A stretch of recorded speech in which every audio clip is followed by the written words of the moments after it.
What's going on, guys? Billy here, and I know I haven't posted many videos in a while. I'm actually in the process of moving, so my whole entire studio is going to be coming with me. I'm starting up school again for the year, so things are a little bit crazy. Hopefully you guys can bear with me. But today I wanted to talk about something that came up in my most recent podcast episode with Candona, which that's a little bit of a shameless plug. If you guys haven't listened to my new podcast yet, it's the Flight Time Podcast. We post new episodes every Monday, Wednesday, and Friday. We're on iTunes, Spotify, Google Podcasts, we're on YouTube. I mean, if you guys are interested in drones and you just want to listen to a podcast about drones, that's what it is. I'm going to leave some links down in the description if you want to go ahead and check it out. But anyway, a topic of conversation that came up within that podcast is apps that you use to fly your drone, right? And there's a ton of apps out there. There's UAV Forecast, there's Air Map, there's Kitty Hawk, and there's the B4UFLY app. And that's what I want to talk about today, because the B4UFLY app was recently totally overhauled by Kitty Hawk. Kitty Hawk is now powering the B4UFLY app, but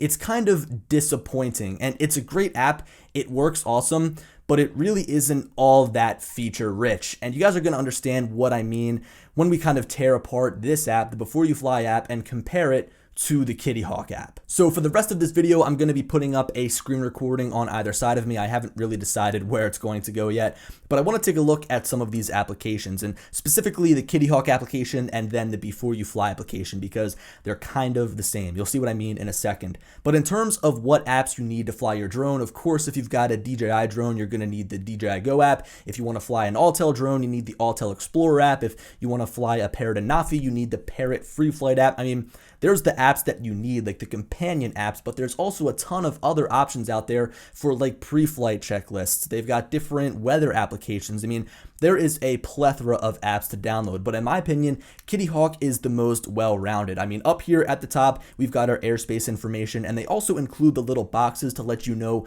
what your altitude restriction will be inside of this airspace. So that's a nice little touch. Also, we've got our flight conditions. I mean, they've got the weather right here. They've got the wind, the gusts. You scroll over. They've also got the KP index, as well as what time it is, what time the sunset is going to be, or the sunrise, depending on what you're looking at here, what time you log into the app. And also we've got all the flight deck features down at the bottom. I mean, in my opinion, this is just the most well-rounded application. And I do a ton of things through this app. I use it before flight, sometimes during flight, and even after flight in order to see what the airspace is like around me. That's the number one thing I'm always interested in. And for example, right, let's say I want to get authorization to fly in the airspace of Philadelphia International Airport. I'll go down to add, I'll request LAANC authorization. Let's scroll back over to this area. So let's say I want to fly somewhere over here along the Delaware River.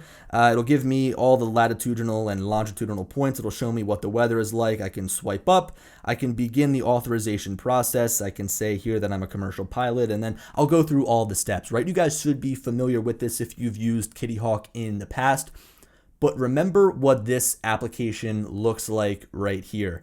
If we go over to the B4UFLY app, it looks pretty much identical. There are maybe a couple of differences. One of them is that it doesn't show those boxes. So if we actually go back to the Kitty Hawk application, have to re-sign in, it shows us the boxes of the different height altitudes or the different height limits that you have within the airspace.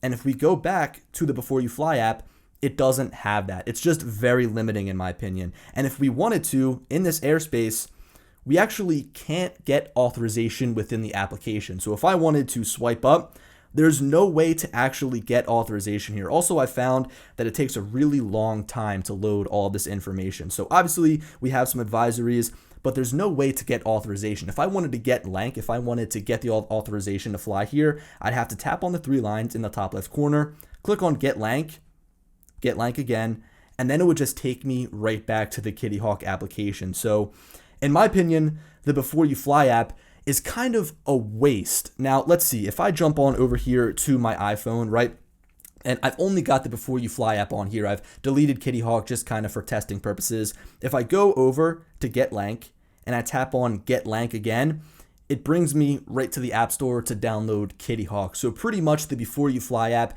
is running directly through Kitty Hawk. And if you had to choose either of these apps to download, you're obviously going to download Kitty Hawk. It doesn't make sense to have both of these applications. So I've got a few points written down here that I wanted to go over.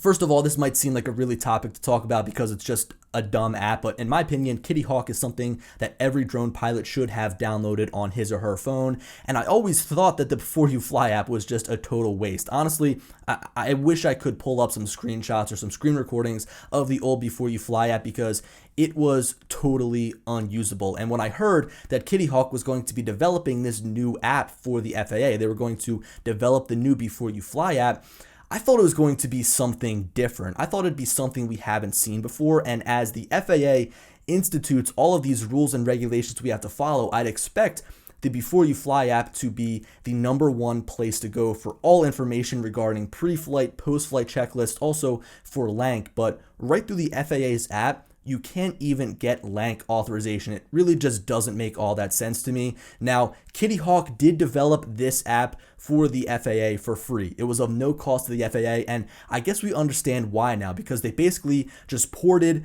a portion of the Kitty Hawk application into the B4UFLY application. Now, I know I already mentioned my podcast in this video, and I don't want to continue to shove it down your guys' throat, but I do just want to mention that a topic that comes up between Ken and myself when we talk is the FAA, and that's obviously a big portion of flying drones. The FAA has a lot of jurisdiction over what we do as drone operators, and they continue to introduce these really silly regulations and rules that we need to follow. Like, a recent example of this is that hobbyists weren't able to fly in controlled airspace. And we had this gap between saying, okay, you're not allowed, and then, okay, now the LANC system is instituted. Like, why not make that LANC system available to hobbyists and then say you're not allowed to control the air traffic control tower? Why for the 3 months were they just straight up not allowed to fly? I mean, there's really no danger. Okay, there's danger, but again, there's no incidents that would have provoked this. So I'm really not sure why the FAA does some of the things that they do. And this move right here, pretty much using a recycled version of the Kitty Hawk app,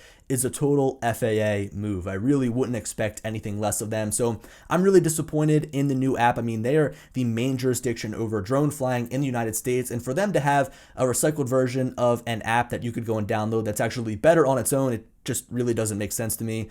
And I'd say that it's pretty disappointing. Anyway, guys, let me know what you think down in the comment section below. I guess now this B4UFLY app is so much better than what we had, but again, there's really no reason to download it, and I'd love to hear your thoughts. Anyway, I hope you enjoyed the video, and as always, I'll talk to you later. Peace.